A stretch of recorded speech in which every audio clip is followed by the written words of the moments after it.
parole per presentare Giovanni Gandolfo, che secondo me ha fatto veramente un lavoro encomiabile, e lo ringrazio, perché ha parlato della resistenza.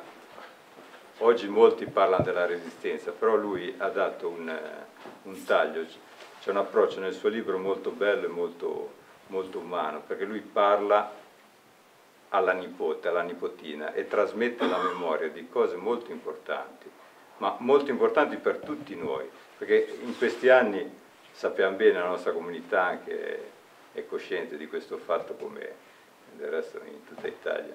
La resistenza, diciamo, è stata appropriata, la storia della resistenza, da una parte della comunità, da una parte della società. Invece la storia della resistenza è una storia di tutti, anzi, dirò di più, è la storia soprattutto della società civile, perché chi ha pagato il maggior prezzo è la società civile, chi ha pagato il prezzo più alto di questa cosa. Perché poi invece solitamente vediamo le rappresentazioni ufficiali, ci sono questi tromboni autoreferenziali che dicono siamo noi la resistenza, siamo noi, parlano solo loro, e per carità sono stati degli eroi che non hanno bisogno che ne parli io, per dire uno per tutti, Felice Cascione.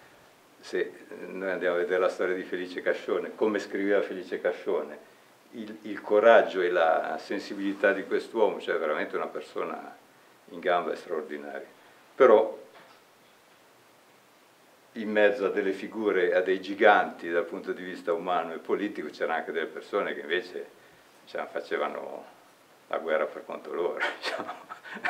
No, erano. Comunque, tornando, ha saputo mettere bene, parlando con le persone, appunto, andando a scavare in quella che è la realtà quotidiana, ha trovato delle storie che potremmo dire minori, ma sono molto importanti per capire, per avere un quadro di quegli anni terribili, perché sono stati veramente degli anni incredibili, che passare dalla vita alla morte era un attimo, e quindi lui secondo me ha saputo rendere molto bene questa drammaticità di quei momenti e l'umanità di certe persone che a rischio della propria vita riuscivano comunque a fare del bene e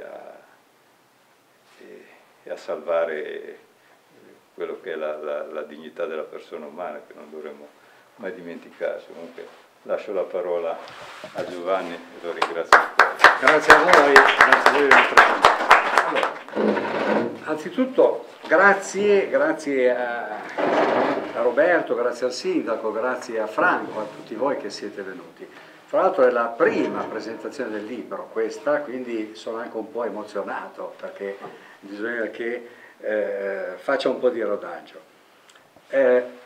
Anzitutto partirei dal titolo del libro, Racconti davanti al focolare, dal sottotitolo, Viaggio sui sentieri della memoria.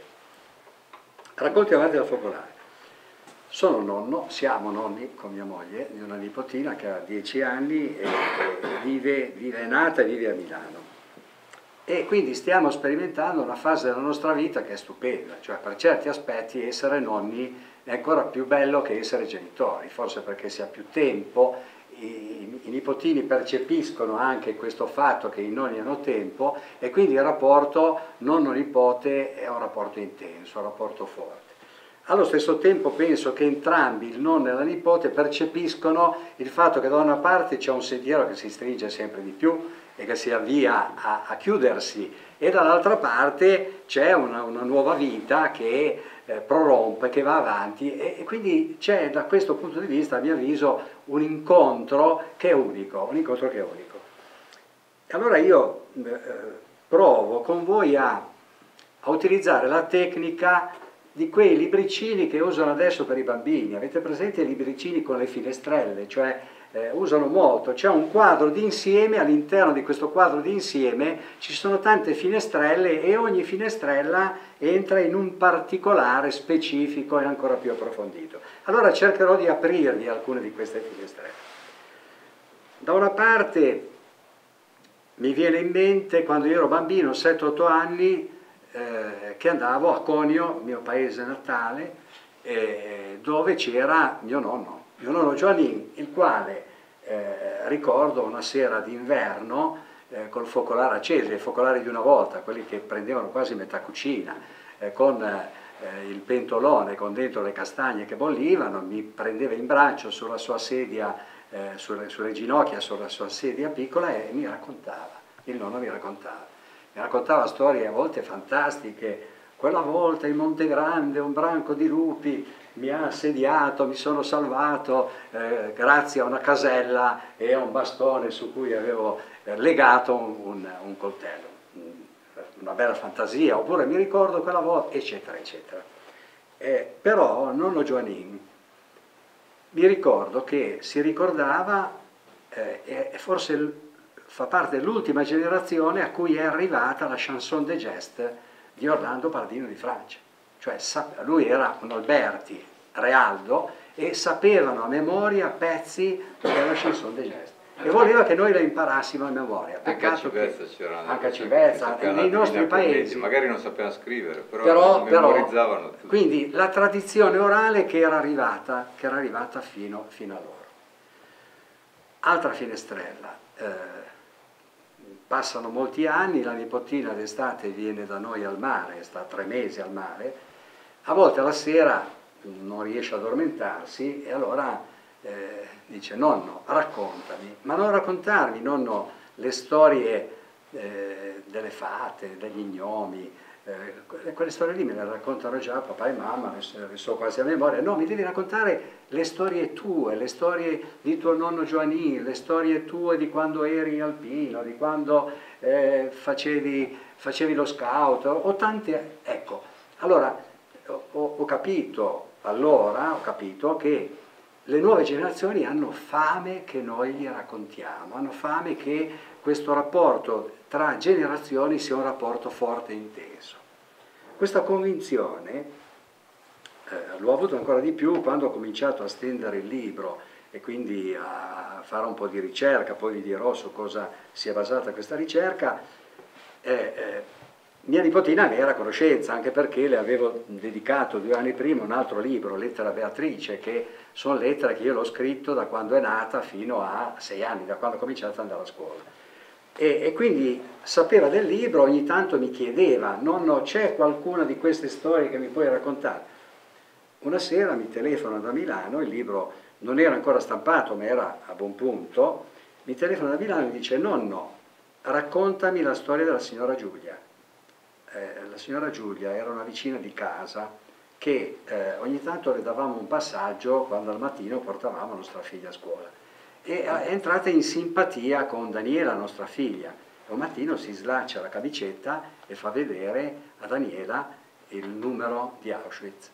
E allora da quel giorno la signora Giulia racconta a nostra figlia come lei ha fatto a sopravvivere a 7 mesi di internamento nel campo di sterminio di Auschwitz.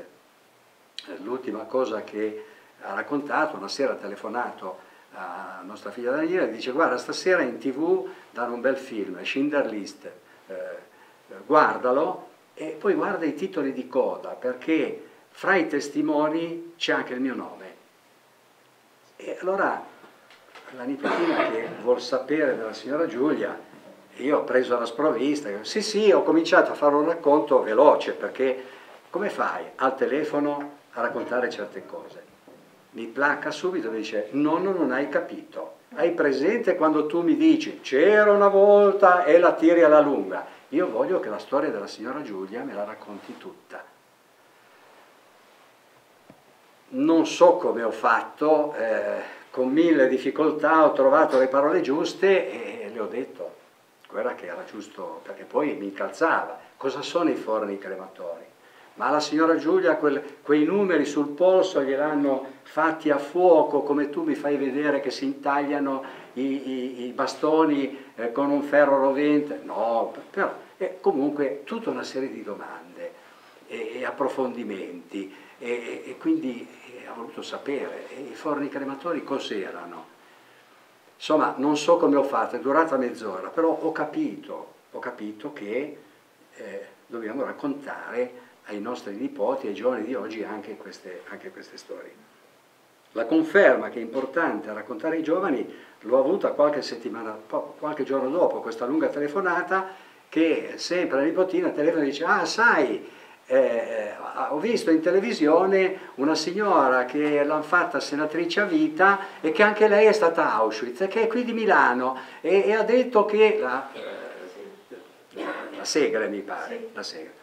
E ha detto che diciamo, ai campi di sterminio venivano portati con dei carri bestiame che partivano dal binario 21 della stazione di Milano. Nonno, la prossima volta che siamo alla stazione di Milano, fammi vedere il binario 21. No?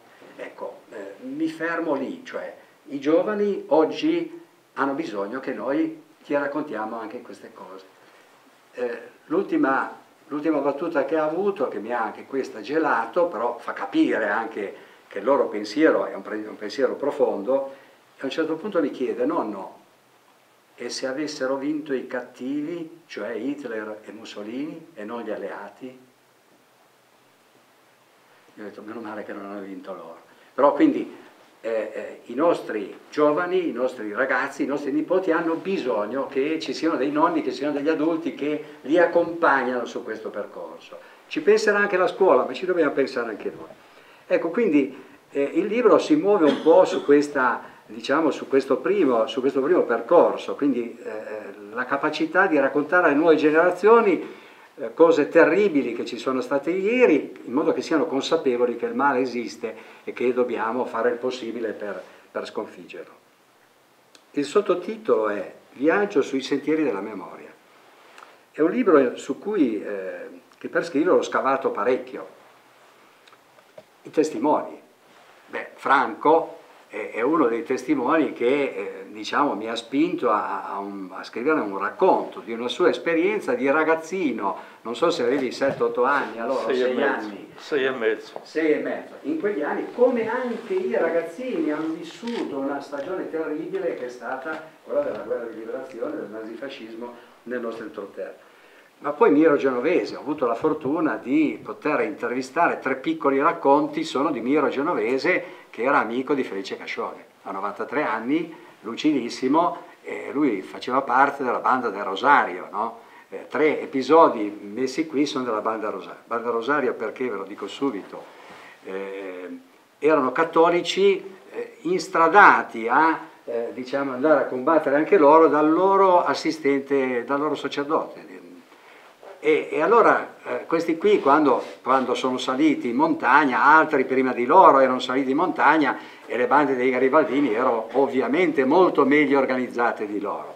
E allora li prendevano in giro e gli dicevano: ma voi siete più capaci a pregare che non a sparare. E da lì il termine banda del Rosario. Ecco, approfitto di questo per dire, come ha detto anche prima Roberto, tutto il libro è un libro di storie minori, salvo forse 2. Una quella di Balletta, sono storie minori, cioè storie che magari di cui mai abbiamo sentito parlare, sacerdoti, donne, contadini, ragazzini, perché la guerra di liberazione è stata una guerra di popolo, è stata una guerra a cui ha partecipato una componente molto ampia della società, e quindi un po' tutte le storie che sono nel libro hanno un po' questa caratteristica di essere storie minori e di essere scritte in modo che possano essere lette facilmente anche dai giovani, quindi sono brevi, quindi da una parte i testimoni, anche per esempio alcuni scout di Imperia, poi dirò qualcosa dopo, che hanno resistito per 3 anni al decreto di scioglimento dello scoutismo da parte del fascismo. Il decreto del 28 fino al 1930, ai Giuseppini della Fondura di Porto Maurizio, assistente ecclesiastico in testa e ragazzi, non si sono sciolti, non erano in divisa ma continuavano a fare la loro attività perché non avevano ammainato bandiera rispetto al fascismo. Poi alla fine li hanno costretti a chiudere, e c'è una fotografia sbiadita, sfocata, che si vede la sede degli scout con delle strisce, a basso gli scout, a basso l'assistente, il prete, non mi ricordo più il nome qual era, e quindi piccole testimonianze, però anche queste significative. Ce n'è una di queste, poi ve ne accennerò dopo, ne parlavo prima con Roberto, di Pietro Bellotti. normalmente chi ha fatto la Resistenza si è andato poi a iscrivere nei registri in cui venivano segnalati quelli che avevano fatto della parte della Resistenza, anche perché c'erano degli aspetti pensionistici, cioè contava come servizio militare, ma aspetti secondari però c'erano. Questo Pietro Bellotti ha scoperto il figlio che aveva fatto parte delle SAP e che non l'aveva detto neppure in famiglia, gliel'hanno raccontato altri. E quindi c'è questo episodio di questo scout che insieme ad altri, a un piccolo gruppo di 3 persone, porta avanti tutta una serie di iniziative nell'ambito della guerra di resistenza fatta in città.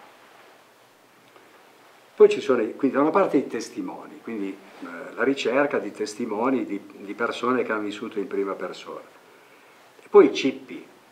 I cippi sono quelli che mi hanno emozionato di più. Sono andato a cercarli e spesso da solo, perché da soli senti le voci. E allora vai al cippo dei contadini uccisi, dei 13 uccisi il 17 agosto del 44 al Monte Follia, al Monte Faudo, e vai da quel cippo lì, vedi i nomi, ti sembra ancora di sentire le grida di questi contadini, una parte erano scalzi, stavano falciando il fieno, erano sicuri che nessuno gli avrebbe fatto niente perché il prefetto aveva garantito che loro potevano andare a falciare il fieno, uccisi barbaramente. C'è un altro cippo che mi ha colpito ancora di più ed è a Tavole, frazione Revelli. È un cippo che conoscevo già da molti anni, perché quando ero ragazzino facevamo attività scout, spesso andavamo a Tavole e passavamo sempre vicino a questo cippo con una scritta da cui si capiva che era stato ucciso un padre che difendeva il figlio. E quando alcune cose me le aveva anche raccontate mio papà, però dovevo ricostruirla un po' questa storia, quindi ci sono andato in autunno nel pieno silenzio e vado lì da questo cippo e veramente sembra di sentire questo padre che corre dal paese perché gli hanno detto che suo figlio, 14 anni, i nazifascisti l'hanno rincorso e lui è scappato verso il bosco, l'hanno preso e stanno per ucciderlo. E lo hanno messo contro un muro, gli dicono parla perché tu sei staffetta partigiana, devi dirci dove sono i tuoi compagni partigiani. Nel frattempo arriva il padre trafelato, strappa il figlio dalle mani dei nazifascisti e lo strappa, lo manda via e i tedeschi uccidono lui. E quindi il cippo ricorda questo sacrificio e quindi arrivarci in autunno nel silenzio del bosco, anche lì ti sembra di sentirle, le urla, di sentire e di rivivere questo episodio. Ce ne sono molti altri cippi che io non cito. Cito quello dei bruciati a Ville San Pietro. Qui non è tanto un episodio della guerra di liberazione, cioè anche se è morto in questa vicenda anche un partigiano. È la polveriera di Ville San Pietro dove sono morti e bruciati 43 persone. Buona parte erano della Valle Prino, fra l'altro. L'episodio è un po' ricollegabile ai recuperanti, non so se qualcuno ha letto Mario Rigoni Stern, i recuperanti erano quelli che dopo gli eventi bellici andavano a recuperare materiale per poi rivenderlo, eccetera. Quindi questa polveriera abbandonata, molte persone erano accorse per portarsi a casa qualcosa, e qualcuno inavvertitamente probabilmente ha buttato una cicca, c'è stata un'esplosione tremenda, quindi, ed è questo un racconto che è molto presente nella memoria degli anziani della valle di Borgomara soprattutto e non solo. Poi soprattutto ci sono i racconti, o i libri di partigiani o i dattiloscritti mai pubblicati. Ecco, io ho trovato 3 racconti bellissimi negli appunti di Giorgio Lavagna, nome di battaglia Tigre. Giorgio Lavagna, 2 parole le spendo perché merita, ha 19 anni, parte anche lui, si aggrega a un gruppo di altre persone, salgono in Valle Prino, Tavole, Villa Tale, era un po' una zona di forte concentrazione. Partecipa a tutta una serie di azioni, anche a San Bernardo di Conio, anche a Vessalico. In Francia. Ecco. Poi la cosa bella sua, quindi partecipa a tutte queste azioni, poi a un certo punto qualcuno gli propone di andare in Francia perché c'erano anche dei partigiani che tenevano dei collegamenti tra gli alleati che erano già in Provenza, che erano fino a Mentone, e i partigiani in Italia che resistevano. Si sperava che lo sbarco, no, che lo sbarco non si fermasse alla Provenza, ma che continuasse e arrivasse in Liguria. E quindi lui si sposta, va a Mentone, eccetera, e lui si rende conto di una cosa, che arrivato là i francesi non li vedono bene i partigiani italiani passati in Francia. Perché? Perché i francesi si ricordavano ancora la pugnalata alla schiena, cioè l'attacco che Mussolini ha fatto, la guerra che ha scatenato, quando già la Francia era in ginocchio, era già stata sconfitta praticamente dalle truppe di Hitler, e noi siamo andati a pugnalare i nostri cugini alla schiena. Quindi figuratevi come i francesi vedevano questi. E quindi sono, fra virgolette, costretti, no, vanno insieme ai canadesi e si candidano per fare le azioni più pericolose. E quindi tutta una serie di azioni pericolose in cui dimostrano di che pasta sono fatti e soprattutto qual è il loro spirito e perché partecipano a questa guerra. La cosa che poi mi è piaciuta molto di Giorgio Lavagna Tigre, che racconta che praticamente il 25 aprile su tutta una serie di autocarri insieme all'esercito francese entrano in Italia dalla parte di Sant'Anna di Valdieri, e loro, come si avvicinano al confine, tirano fuori delle bandiere italiane che avevano e quindi entrano in Italia sventolando queste bandiere da là. È molto bello. Fra l'altro sono molto belli i suoi racconti perché in tutti i suoi racconti traspare il dispiacere perché quegli ideali per i quali si erano battuti e molti erano morti poi non li hanno visti realizzati nei primi decenni dopo la guerra. Questo è un aspetto che esce fuori in parecchi posti. Poi vi dirò ancora qualcosa di Giorgio Lavagna.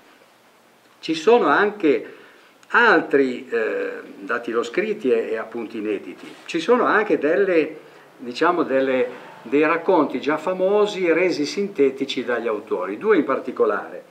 Uno, Nani Perotto, I bimbi no, lasciateli stare. Non so se avete letto questo bellissimo libro che vi consiglio, si riferisce all'eccidio della Madonna dell'Acqua Santa, Montalto Ligure, qui vicino.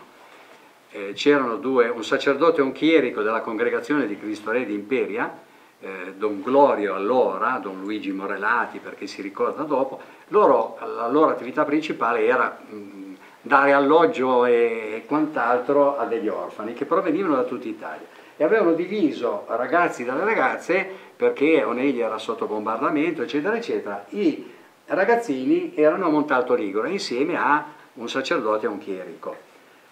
Il 17 agosto del 1944 ci sono tutta una serie di azioni nazifasciste che partono, una parte invadono, cioè arrivano al Montefaldo, l'eccidio del Montefaldo, poi scendono verso Montalto, altri nazifascisti sono saliti da Valdaluco, Montalto è preso a colpi di mortaio, quindi molti morti, eccetera, arrivano da questi gruppi, da questi sacerdoti e vogliono, dicono voi siete amici dei partigiani, sapete dove sono nascosti, eccetera.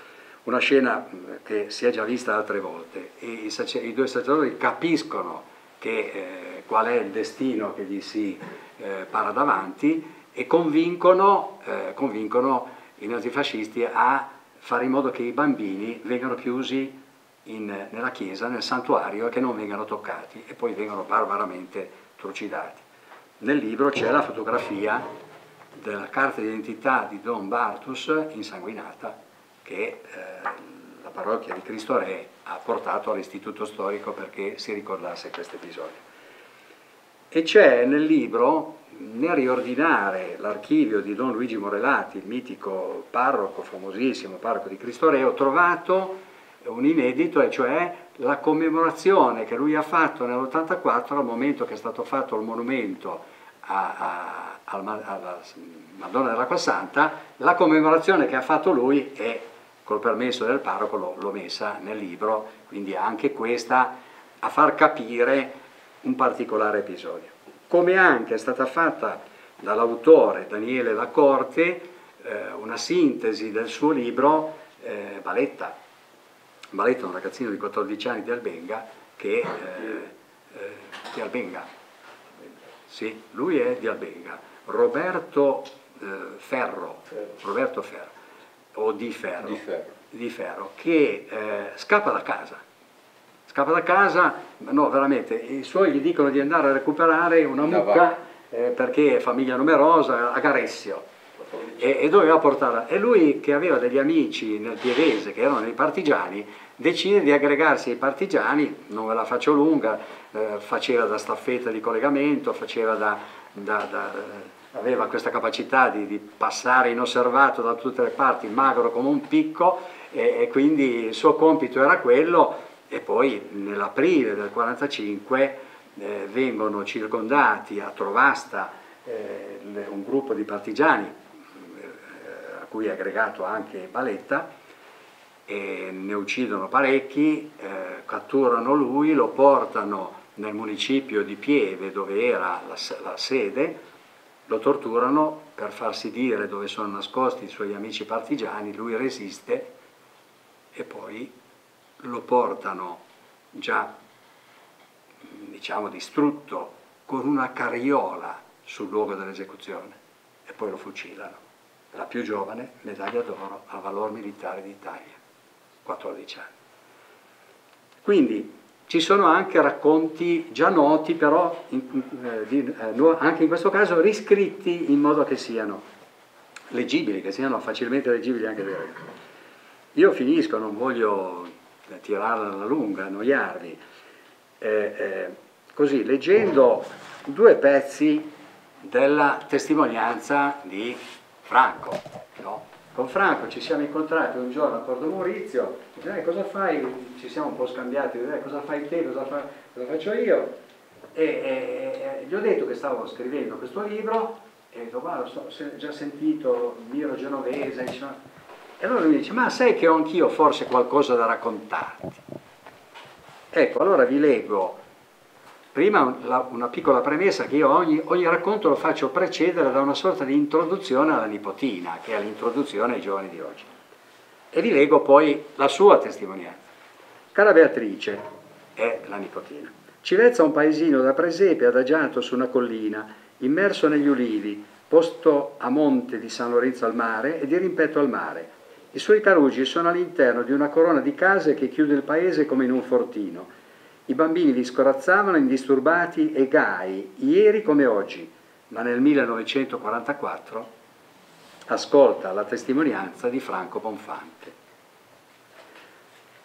Franco è un bambino di 6 anni che vive a Civezza, passa le giornate autunnali tra scuola, una delle tante pluriclasse dell'entroterra dove gli scolari devono portare al mattino, insieme alla cartella dei libri, un cestino di legna per la stufa. Io nei racconti cerco anche di aprire delle ulteriori finestrelle per far capire come si viveva una volta, no? Cioè com'era anche la vita delle scuole o delle nostre famiglie contadine di una volta.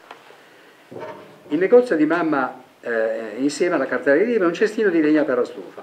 Il negozio di mamma Giuseppina Bonfante e la compagnia di nonno Giobatta, ma soprattutto Scorazza in via Dante, la via principale che unisce le case da nord a sud e termina sul piazzale della chiesa che svetta sulla valle e nei tantissimi carugi che serpeggiano verso gli orti. I suoi amici di Scoribande sono Giacomo Ricca, detto Vittorio, e Renato Ricca, detto Berto. Giochi preferiti sono nascondino e far rotolare sulle rissole i cerchi di vecchie biciclette. Non so se facevi questo, ma io da bambino lo facevo, allora ce l'ho messo, no?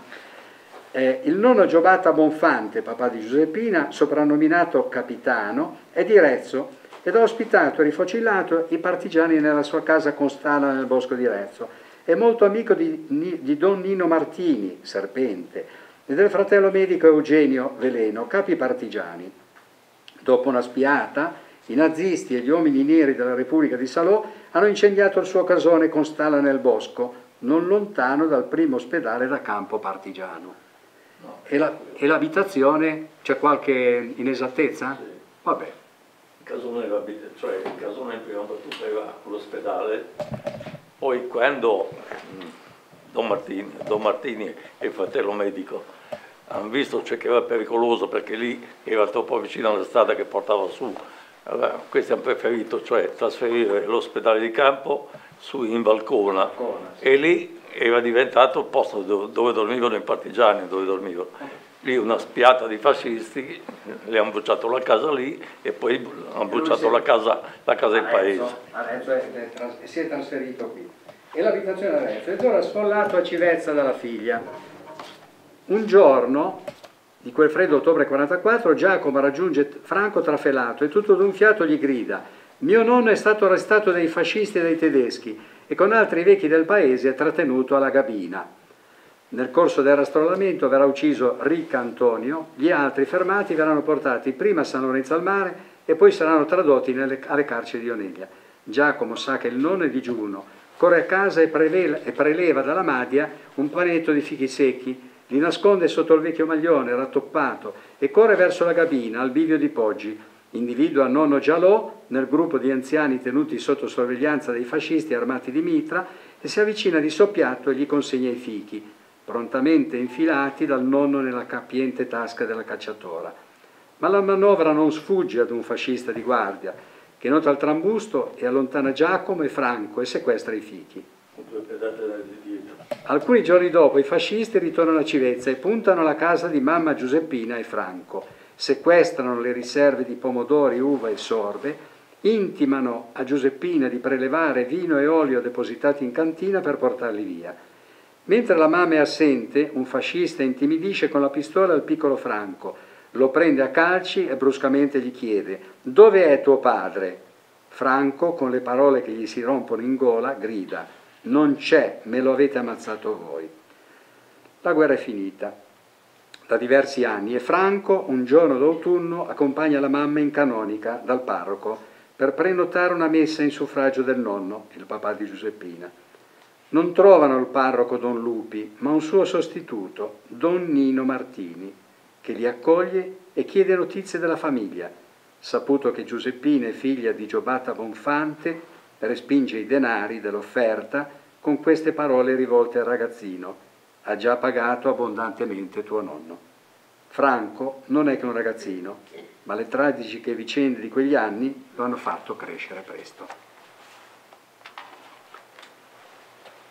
Questa è la testimonianza, come altre, questa di Franco.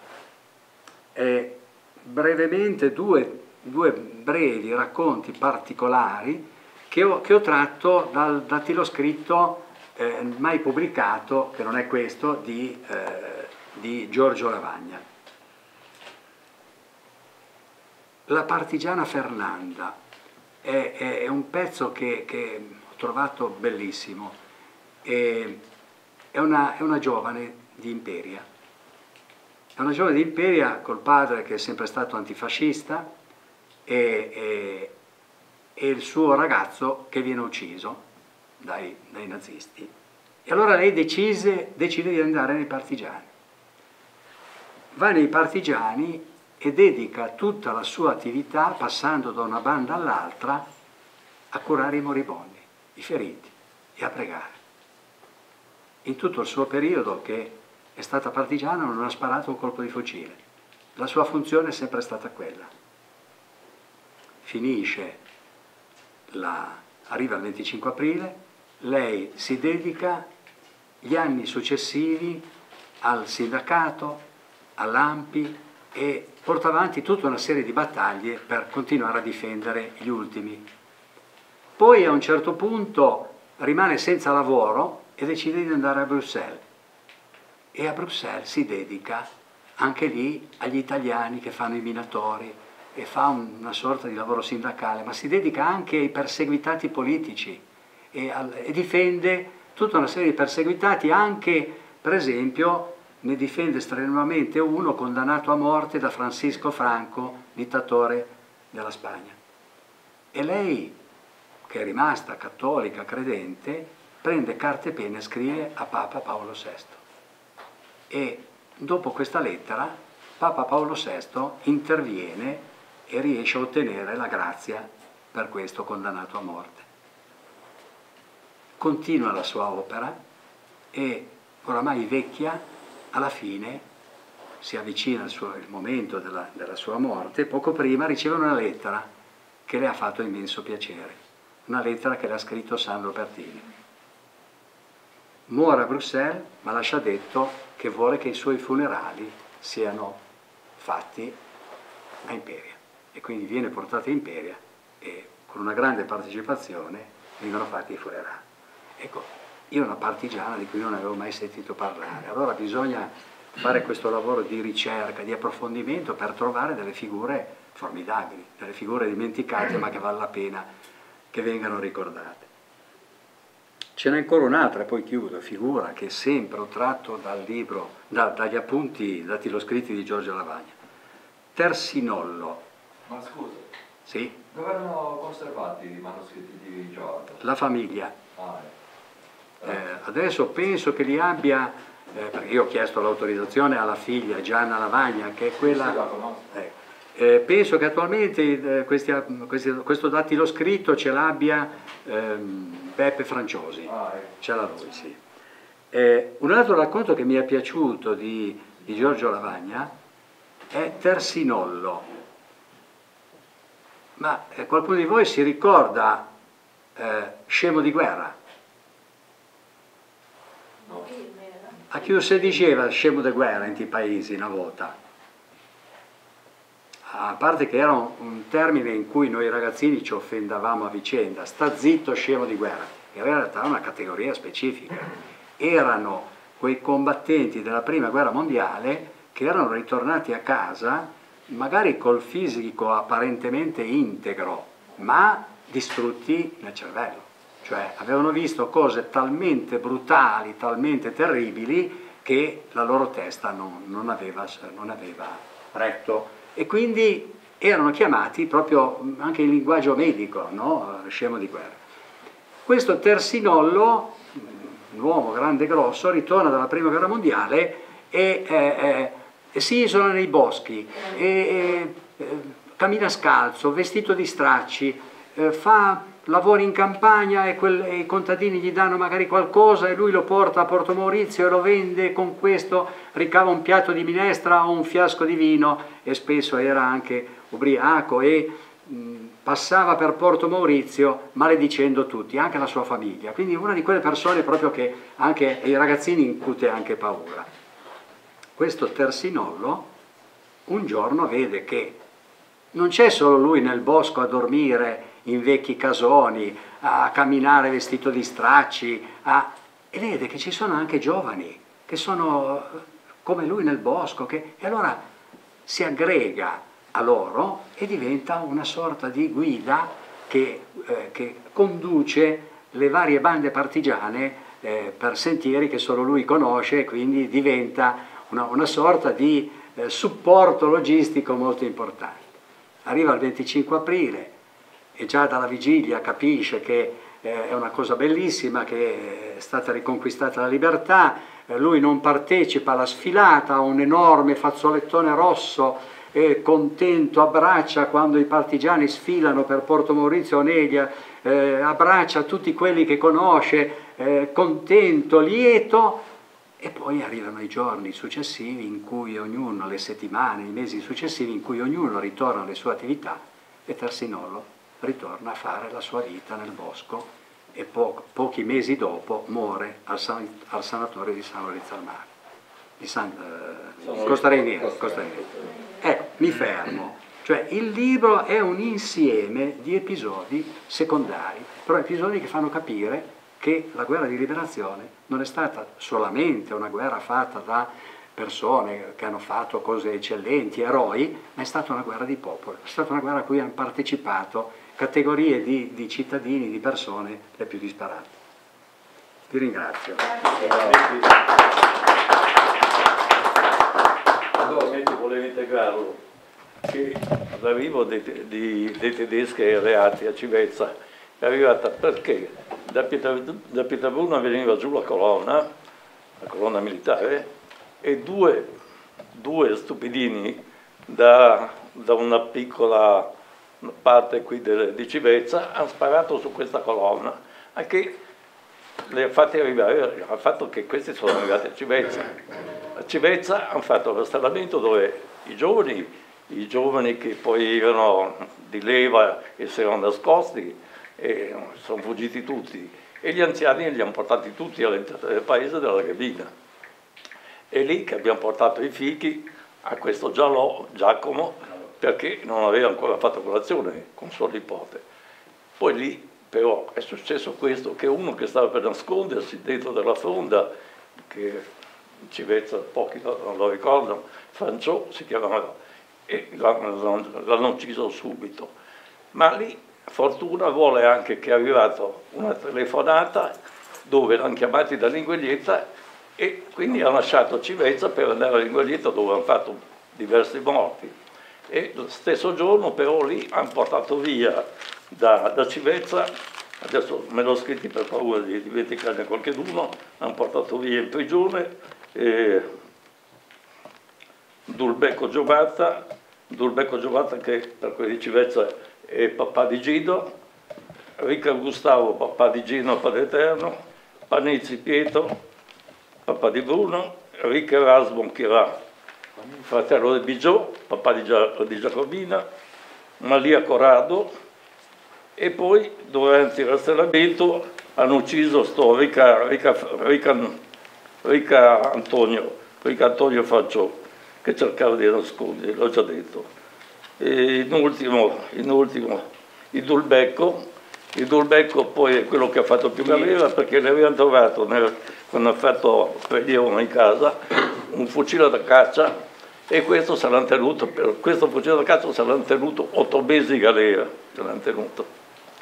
quindi ce la siamo evitata per la telefonata che è arrivata da Linguaglietta, altrimenti erano pronti quella mattina a bruciare. I nomi che tu hai fatto io li ho messi nella postazione, perché ho cercato anche nelle note di fare dei riferimenti più precisi possibili, in modo che eventuali altri approfondimenti si possano trovare i riferimenti.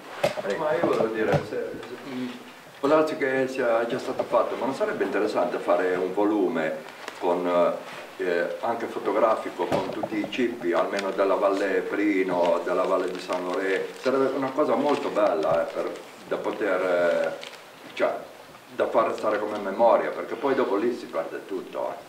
Secondo me, io ho fatto diverse commemorazioni del 25 aprile e una che mi aveva colpito particolarmente, perché mi ero parecchio documentato, è stata quella dell'inaugurazione del cippo di Inicuni. Inicuni è tra Tavole e Villatalla, un bellissimo, e lì avevo fatto la commemorazione all'inaugurazione e quindi mi sono documentato. Ci sono degli episodi incredibili, perché poi vai a leggere i giornalini di allora, ti rendi conto. Secondo me sarebbe anche bello, perché adesso anche, diciamo, c'è un certo ritorno a percorrere i sentieri dell'entroterra. Io ci vedrei bene proprio anche un percorso, diciamo, turistico non è bello come termine, però un percorso lungo, culturale, lungo questi cippi, e vicino a ognuno di loro andare a leggere, no, dei resoconti di quello che è successo, quel nome, cosa rappresenta, quella persona che è morta. Non vada dispersa, fanno delle ricerche, delle tesi di laurea. Sì. Meno male che brava la Giribaldi che lavora.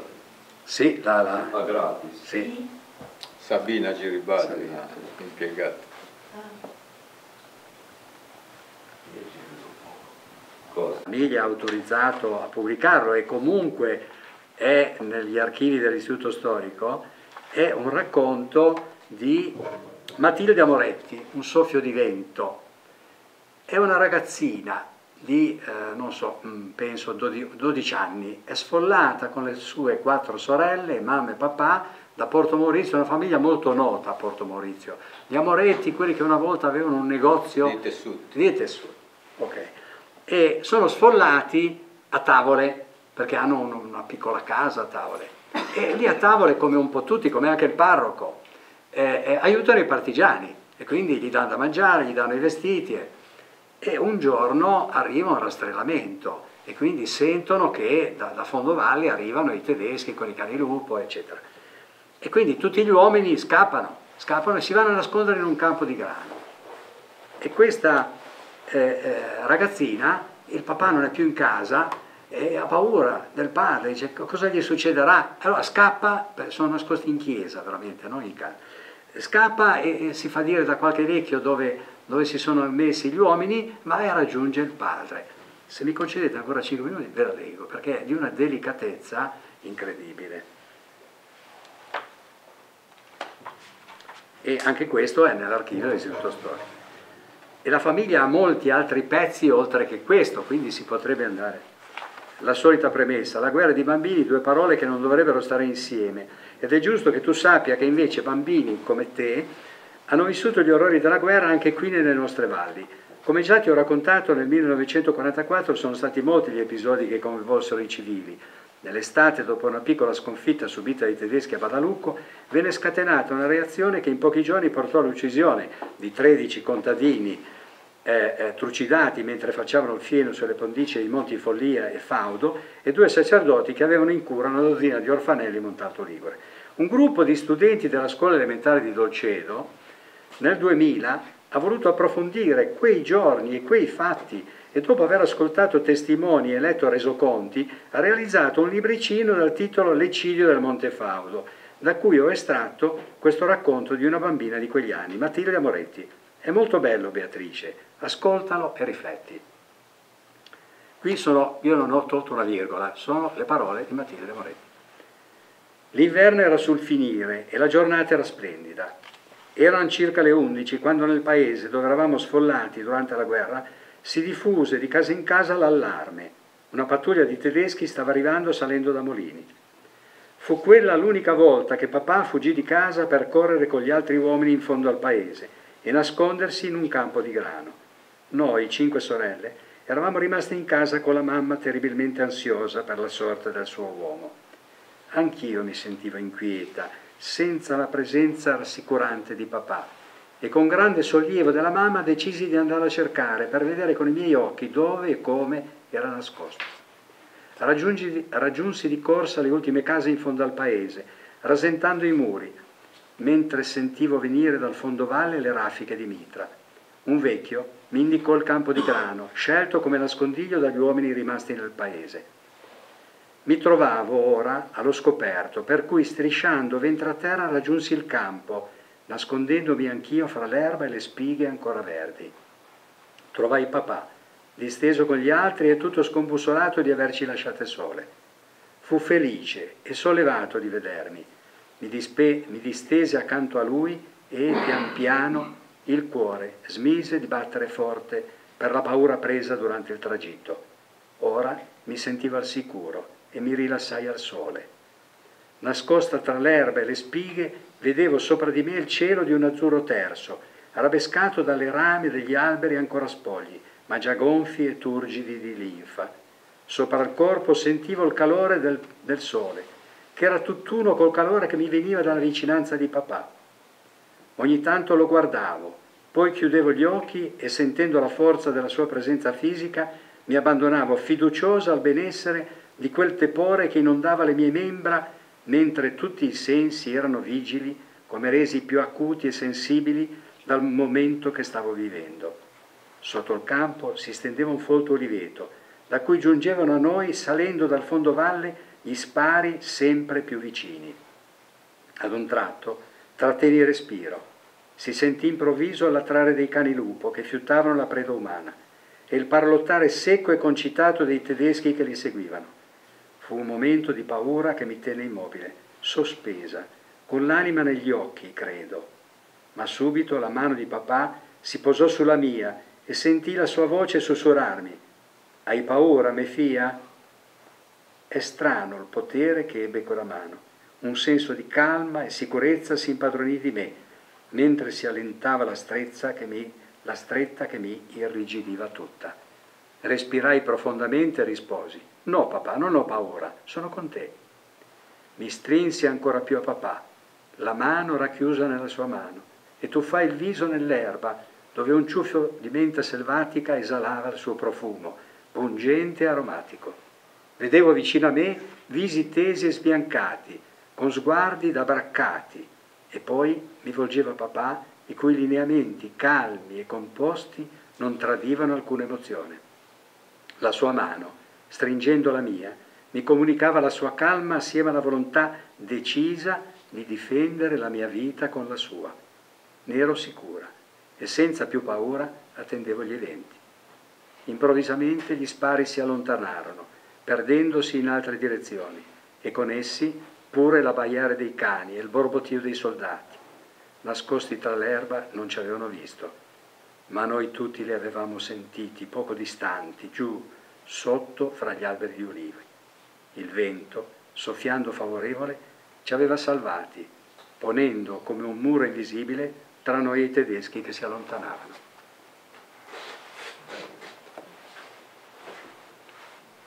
Racconti come questi basta andare a cercare, se ne trovano molti, quindi io spero, ecco, che questi racconti possano anche essere approfonditi dalle scuole, come ha fatto queste maestre della scuola di Olcedo, che ci siano altre che fanno questo lavoro di viaggio sui sentieri della memoria. Bravo.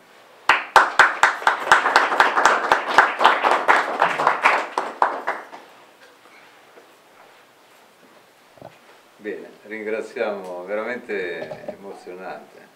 Grazie Giovanni per averci dato in anteprima questa presentazione, quindi abbiamo l'onore di averlo, è stata la prima presentazione, quindi abbiamo battuto anche Imperia, vedi, siamo in primi. Grazie ancora, dai, adesso auspichiamo appunto che produrrai un nuovo libro, poi verrai a presentarcelo qui in anteprima ancora. In genere uno quando finisce di scrivere un libro ne pensa già un altro. Francamente, si capisce, tra le righe si capisce. Francamente, cioè, scrivere, io non sono scrittore, cioè, questo è il quarto libro e ci metto tempo, perché poi scrivere un libro lo devi fare con l'emozione, quindi più o meno, quanto è durato? 2 anni più o meno lavoro, grosso modo. Un altro ce l'avrei, ma non so se ce la farò. Io ho dedicato, pur non essendo mai stato insegnante, per 40 anni ho fatto corsi di formazione a giovani nelle scuole, di orientamento al lavoro, per creazione di impresa, e sempre in tutti questi corsi ho parlato della Costituzione e ogni volta i giovani mi dicevano: ma perché gli insegnanti a noi la Costituzione non ce la insegnano così? E anche perché io sono innamorato della nostra Costituzione, siamo a 70 anni dalla Costituzione, questo libro si inserisce anche in questo filone. E anche in questi corsi non perdevo occasione per ricordargli alcune figure di caduti per la libertà nella guerra partigiana, ma anche e soprattutto di caduti per la democrazia, cioè di persone, uomini, donne, magistrati, avvocati, che giovani, mi viene in mente Roberto Antiochia, di giovani che consapevolmente hanno rischiato e perso la vita per difendere la democrazia. Poi mi scuserete, Roberto Antiochia era un giovane diplomato a ragioneria a Roma, non trova lavoro e si va a fare il servizio militare, va in polizia. In polizia lo mandano a Palermo. Nella squadra catturandi di Nini Cassarà e Beppe Montana. È una delle poche squadre che i catturandi li catturano, che il suo lavoro lo fa veramente. E non mi ricordo chi dei due per primo viene ucciso dalla mafia, mi pare Nini Cassarà. Nel frattempo la madre di Roberto Antiochia lo convince a venire a Roma e gli dice: ma cosa fai tu lì a Palermo? Ovviamente terrorizzata per il figlio. Vieni, fatti trasferire da un'altra parte. E lui è lì in licenza mentre accadono queste cose.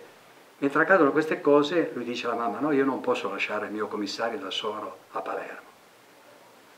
19 anni, ragioniere, poliziotto. Ritorna a Palermo e nel momento che la mafia uccide anche il secondo commissario, lui cerca di ripararlo col suo corpo e muore insieme a lui. Ecco, forse vale la pena di andare a scrivere un libro andando a raccogliere queste figure, poi molti sono noti, l'avvocato Giorgio Ambrosoli, il generale Carlo Alberto Dalla Chiesa, cioè ce ne sono di persone che sono i nuovi caduti della nuova resistenza, potremmo definirli, cioè persone che hanno difeso la nostra democrazia e hanno perso la vita, consapevoli che sarebbe avvenuto questo. Giorgio Ambrosoli ha lasciato sul suo diario scritto a sua moglie che sapeva che sarebbe stato ucciso, e quindi poi c'è un bellissimo libro scritto su Giorgio Ambrosoli, e come lui molte altre. Mi piacerebbe, ma non so se ce la farò, scrivere un libro su queste figure. Ma fa un po' di sforzo. Sono vecchio. A proposito del Giorgia, guardi che sabato. Sì. Quindi ragazzi c'è la madre. Ah, di Roberto Antiochia? Sì, allora bisogna che venga. Sì, lei, questa è un'altra cosa bellissima, dopo che hanno ucciso il figlio, ha dedicato la sua vita a fare il giro delle scuole d'Italia a raccontare i fatti di suo figlio, perché ci sia uno stimolo a difendere la democrazia. Cioè, io non ricordo chi l'ha detto questo, che purtroppo l'Italia è un paese che ha ancora bisogno di eroi. Cioè, saremo una democrazia compiuta il giorno in cui non ci sarà più bisogno di avere nel paese delle persone che rimettono la vita per difendere la nostra democrazia. Quando è che viene presentato il suo libro Imperia? Venerdì questo alle 17 alla Biblioteca Civica. Verrà presentato ufficialmente dall'Istituto Storico. Il vecchio tribunale. La presentazione verrà fatta da Nani Perotto, che è quello che ha scritto quel libro che vi consiglio, I bimbi non lasciateli stare. Fra l'altro un libro, il libro di Nani Perotto sull'eccidio dell'Acqua Santa, che è stato già trasformato in una pièce teatrale che sta facendo il giro di alcune scuole d'Italia.